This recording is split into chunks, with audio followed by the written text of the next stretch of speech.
2 பேர் லவ் பண்ணுறாங்க.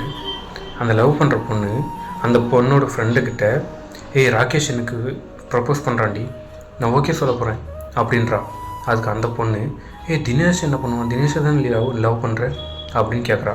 அதுக்கு இந்த பொண்ணு, ஏன் அவன் ரொம்ப கம்மியாக சம்பாதிக்கிறான்டி, மாதம் ஒரு ரீசார்ஜ் பண்ண சொன்னால் கூட 3 மாதம் வெயிட் பண்ண வைக்கிறான், ரொம்ப எனக்கு ஏதோ அது கம்ஃபர்டபுளாகவே இல்லை, எனக்கு தேவையானதை அவன் பண்ணவே மாட்டேங்கிறான் அப்படின்றா.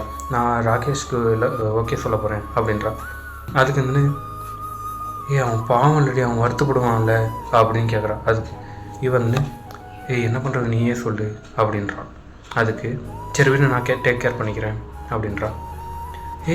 அவன் ஒழுங்காகவே சம்பாதிக்கல, நீ எப்படி டேக் கேர் பண்ணிக்குவான்னு கேட்டதுக்கு, நான் நல்லா தான் சம்பாதிக்கிறேன், நான் பார்த்துக்கிறேன் அப்படின்னு சொல்கிறா. அப்போ இதில் ஃபேக்ட் ஆஃப் த லவ் எங்கே இருக்குது? பணமா? ஆக்சுவலாக ஒன்றத்தை விட ஒன்று பெட்டராக தான் இருக்கும். எங்கே போனாலுமே நாம் இருக்கிறத வச்சு நம்மளோட வாழ்க்கையை எவ்வளோ என்ஜாய் பண்ண முடியுமோ, எவ்வளோ ஸ்பெஷலாக்க முடியுமோ அப்படி வாழ்ந்துட்டு போகணும். இனிமேலாச்சும்